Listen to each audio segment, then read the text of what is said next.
They lived at a time when names meant something. They described the person or reminded of an event or proclaimed a truth. His name, God is King, proclaimed and reminded all who said it that God, the God of Abraham, Isaac, and Jacob, was the one in control. He protected the vulnerable. He provided for their needs. He ensured justice. In short, God is King. God is King had courted and married a pleasant woman by the name of, well, Pleasant. And they had set up a nice home and begun to start a family. And as time went by, God blessed them with a son.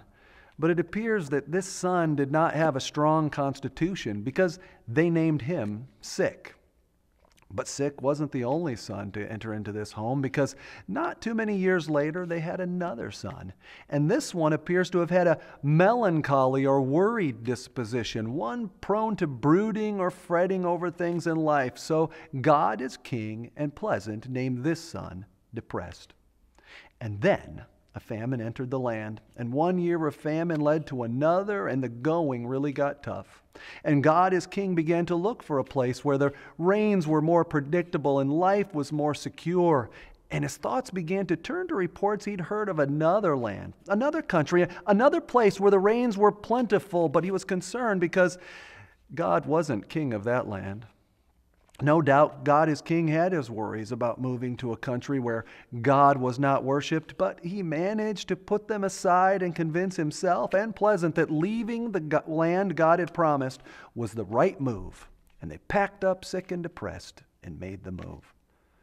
Proverbs 14 verse 12 says, "There is a way that seemeth right unto a man, but the end thereof are the ways of death." And this is a lesson that God as King and Pleasant learned the sad way. Because there in that land far from home, in a land where God was not king, God as King died. Friends, God's ready to lead us to a place of blessing if we will listen and have faith and trust in Him. Sometimes that means going, sometimes that means staying, but always that means sticking with God, who is our King, and listening and obeying Him. I'm Pastor John Claiborne, and I want to thank you for joining us for this Ministry Minute.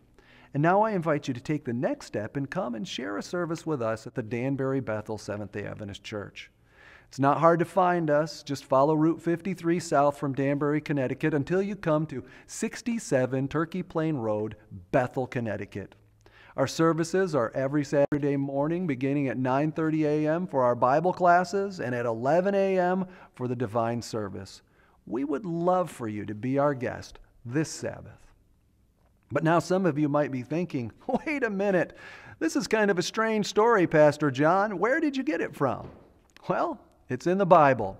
And if you can't recognize it in the way I told it, check back to this website in a few weeks for the second part of this story. I promise it's from the Bible, and I promise in a few weeks to answer your questions. Thank you again for listening to this Ministry Minute, and may God richly bless you.